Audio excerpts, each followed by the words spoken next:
Et salut! Je vous retrouve aujourd'hui en compagnie de Nin de la chaîne Les Lectures de Nin, mais également de Johan Sfar, auteur de Comment tu parles de ton père, publié aux éditions Albin Michel. Et si on vous retrouve aujourd'hui, c'est pour vous faire une petite interview, donc c'est parti! Bonjour, je suis ravi de venir vous parler de mon ouvrage sur YouTube, la chaîne qui sert aussi à faire autre chose que se masturber. Je suis ravi de vous rencontrer.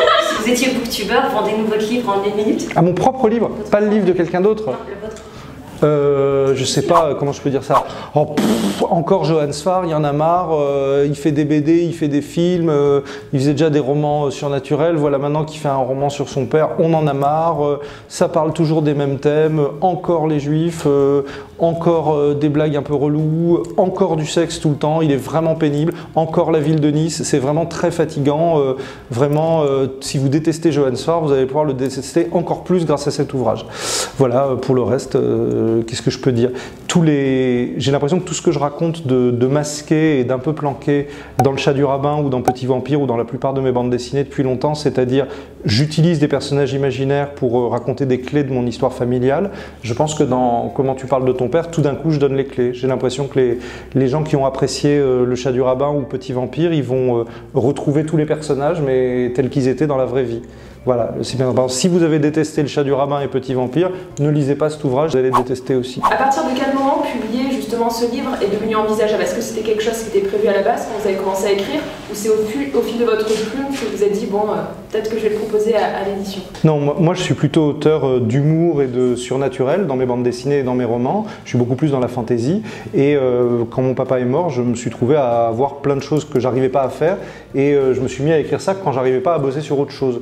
Et en plus, j'avais des espèces de conjonctivites, je savais pas pourquoi, je voyais rien. Et le seul truc que j'arrivais à faire, c'est d'écrire à la main avec un gros feutre rouge des espèces d'histoires sur mon papa et sur les 8 jours de son agonie, mais en même temps de souvenirs d'enfance et tout.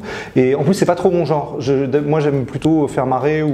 Et je pense que sans faire exprès, j'ai écrit un livre marrant en écrivant sur des trucs tristes. Enfin bon.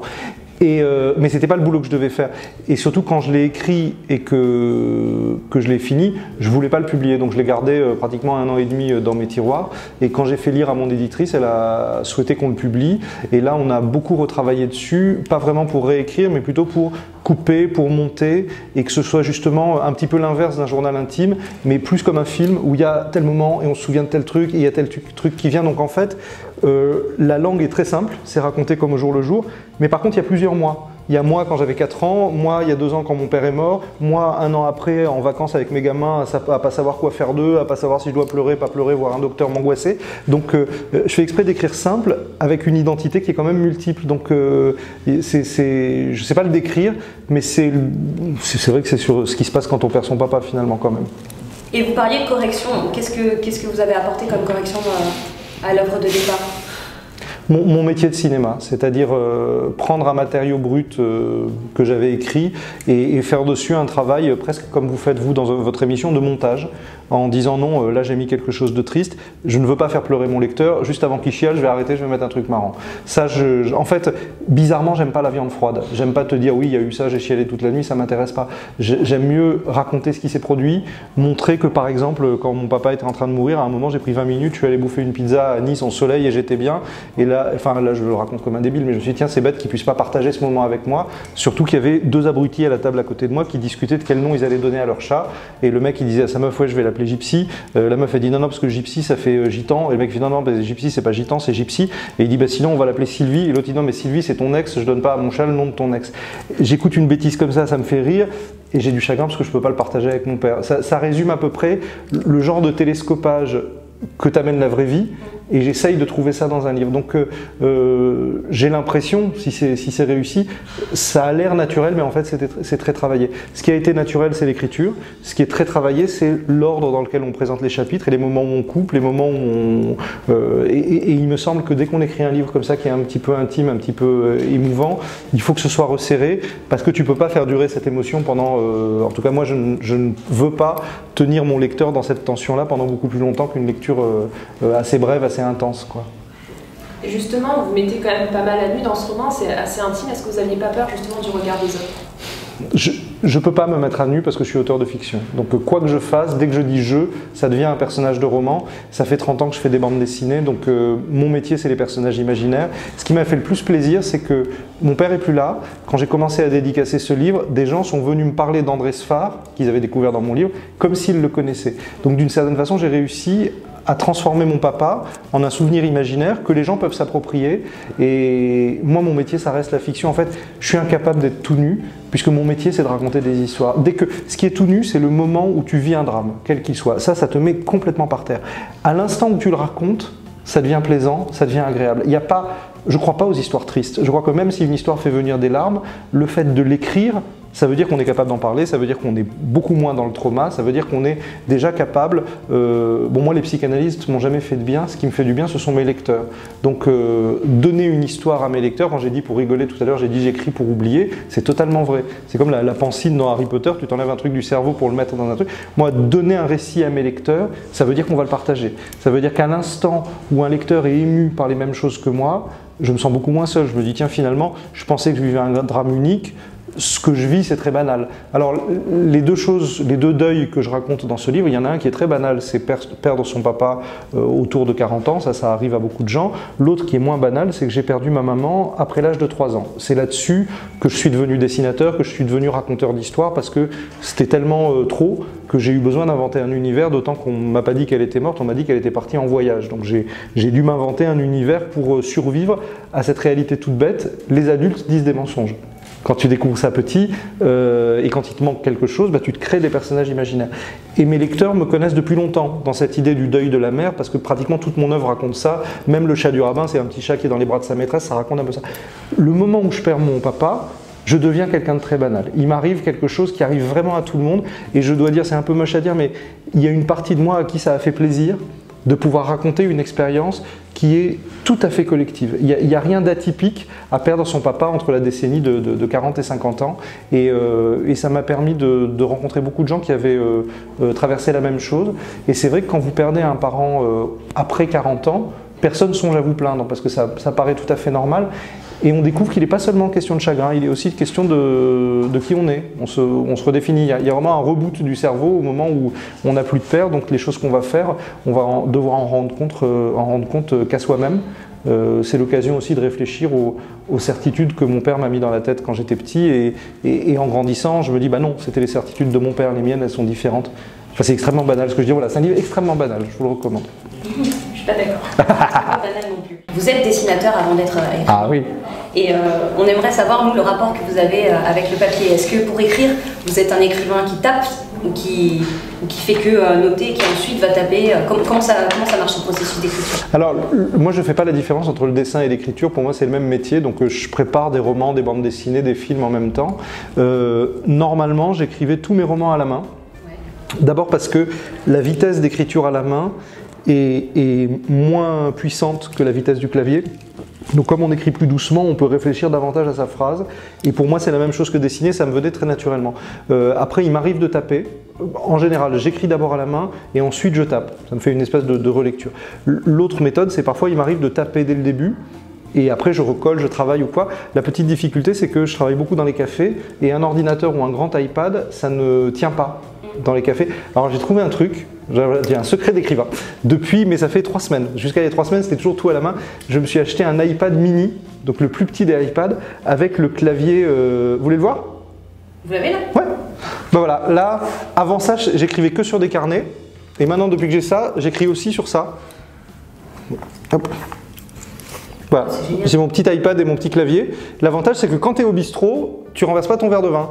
Tu as ça, tu tapes dessus. Alors, c'est pas un clavier pratique, c'est même un clavier assez peu fonctionnel, mais moi j'aime bien. J'aime bien que ce soit tic, tic, tic. Et du coup, quand il y a une histoire qui germe dans votre tête, qu'est-ce qui fait que vous allez vous dire « Ah, je vais en faire une BD, ah, je vais en faire un roman, ah, je vais en faire un film ». En général, des considérations très pratiques. Là, ça pouvait pas être une bande dessinée parce que je ne voulais pas dessiner mon père. Et surtout, j'aurais pas pu me dessiner moi à tous les âges. J'aurais pu, mais ça aurait été compliqué à lire. Je voulais faire croire qu'on était toujours avec la même personne, moi, sauf qu'en fait, on est avec une personne de 4 ans, de 40 ans et de 44 ans. Et ça, ce qui est merveilleux en caractère d'imprimiste, c'est que ça se dit « je ». C'est un jeu qui recoupe, voilà. Après, vraiment, ça dépend du type de récit. C'est pas plus compliqué. Si vous aviez un pouvoir magique, ce serait lequel? Alors, d'abord, j'ai répondu 1000 fois pour rigoler à cette question. J'avais toujours la même réponse. Je disais, c'est le pouvoir de la chiasse. Je suis devant ma télé, il y a un mec ou une nana qui me saoule et je fais ça et tout d'un coup, il se vide de chiasse. C'est genre, je ne veux pas dire les noms, mais il y en a 2 milliards. Et ça, ce serait un immense plaisir. Mais je vois bien que ce n'est pas le pouvoir dont on rêve. Mais celui-là, je l'aime bien. Après, dans Harry Potter, mon personnage préféré, c'est Hagrid. Moi, j'adorerais vivre dans une maison avec des gros monstres. Et par contre, j'aimerais pas du tout avoir les pouvoirs du Hagrid roux des créatures fantastiques, des animaux fantastiques, parce que d'abord, personne l'a dit. Moi, j'ai bien aimé les créatures fantastiques, mais c'est quand même l'histoire d'un chasseur de Pokémon. C'est quand même Sacha avec ses Pokémon, enfin, il passe son temps à pécho des Pokémon dans cette histoire. Et je sais bien que c'est un artifice scénaristique, mais le mec, c'est un génie des animaux, des machins et tout. Il se débrouille pour avoir une valise qui ferme pas. Je comprends que c'est drôle, mais ça m'agace. Hagrid n'aurait jamais connu Mystérieux. Si vous deviez citer un livre qui représente votre père pour vous. La Bible. La Bible. Mon père est devenu religieux, donc il s'est passionné pour les bouquins religieux. Et un autre, encore plus évident, le Code civil. Mon père est devenu avocat parce que quand il était petit en Algérie, il y avait un arabe qui avait été condamné à mort pour un crime qu'il n'avait pas commis, et son avocat l'avait défendu, et le type a été sauvé. Et mon père s'est dit, tiens, bah donc la justice, parfois ça arrive, et donc il a décidé de devenir avocat. Le Code civil, mon père, à la maison, il y avait la loi, hors de la maison, il y avait la loi, il fallait des lois pour tout. C'était méga stressant d'ailleurs. Quand j'avais fait une bêtise, il me disait, mon fils, ce que tu as fait est très grave, tu vas choisir toi-même ta punition. Énorme flip. Un livre qui a marqué votre enfance à vous? Ça c'est très facile, enfin c'est pas très original mais c'est très facile, c'est Bilbo le Hobbit. J'ai lu Bilbo le Hobbit quand j'étais en 6e et je l'ai emprunté à la bibliothèque de mon école, de mon collège, et malheureusement dès que je l'ai fini j'ai voulu lire les 3 livres de Seigneur des Anneaux et il y a un autre abruti qui les avait pris avant moi. Et je devais à chaque fois attendre qu'il ait fini de les lire. Et je le stalkais à chaque fois en cours, en disant putain, t'as fini ce livre. Et il les a gardés au maximum. Et quand il dépassait le délai, il payait pour le garder encore. Donc j'ai passé toute une année à lire d'abord le Hobbit, puis les 3 tomes du Seigneur des Anneaux. Ça a été ma première vraie lecture d'Heroic Fantasy. Et après, j'ai pas arrêté. Je suis un fan absolu d'Heroic Fantasy et d'horreur. Pas trop de science-fiction, bizarrement. Et beaucoup de polar aussi. Une dernière question, si vous deviez ajouter une nouvelle corde à votre arc, après donc la BD, écrire des livres et la réalisation, ça serait laquelle? C'est une excellente question. J'ai pas tellement envie de faire autre chose. En fait, d'abord, j'ai l'impression de faire toujours la même chose. J'ai l'impression de toujours raconter des histoires avec les outils qu'on me donne. Après, à chaque fois que je fais un nouveau livre ou à chaque fois que je fais un nouveau film, j'ai l'impression que c'est un nouveau métier. J'ai toujours, peut-être que je fais tout le temps la même chose et que je m'en rends pas compte, mais je veux toujours faire des trucs qui me donnent envie de me lever le matin. Alors, moi, je poserais la question autrement. Je dirais plutôt comment évoluent tous ces médiums-là. Le cinéma change beaucoup. De plus en plus, depuis la France, on va pouvoir faire des films qui s'adressent au monde entier avec du surnaturel, avec des monstres, avec des maquillages. De plus en plus en France, en télé, on va pouvoir faire des séries télé. Je suis en train de préparer une série télé d'horreur, par exemple, pour Canal+. Ça me surexcite. Donc voilà, c'est pas vraiment faire de nouveaux métiers, mais c'est de voir comment tout ça se développe. Les bandes dessinées changent beaucoup, en particulier grâce aux nouveaux médias. Moi, je mets mes dessins sur Instagram. Je sais pas mettre mes BD sur ordinateur, ça, je suis pas trop là-dedans. L'utilisation des réseaux sociaux, ça m'amuse parce que on arrive vraiment dans la cuisine des gens. C'est encore plus proche que la télé, donc c'est plein de pièges, mais c'est marrant. Donc voilà, j'ai pas vraiment d'ambition, je cherche juste des personnages qui m'excitent tous les matins. C'est donc déjà tout pour cette vidéo, j'espère qu'elle vous aura plu. Vous aurez compris que ce livre a été un gros coup de cœur pour nous deux, donc n'hésitez surtout pas. On remercie Johan Sfar d'avoir répondu à nos questions, de s'être prêté au jeu. Et puis on vous dit à très vite dans une prochaine vidéo, en vous souhaitant bien sûr d'excellentes lectures. Bye. Bon, c'est moi qui suis flou dans la vie. Ouais, j'espère bien que je vous ai bien fait chialer, moi. En fait, il faut vous faire des têtes et après on va. Oui, c'est ma tête, moi, c'est ma tête. C'est ma tête. Je suis désolé, je fais exprès, c'est la mienne là. On fait quand on fait une tête beau gosse normale ou... C'est moi ça. C'est moi ça. Merci. Je dois beaucoup. T'as dit quand je vois mon doigt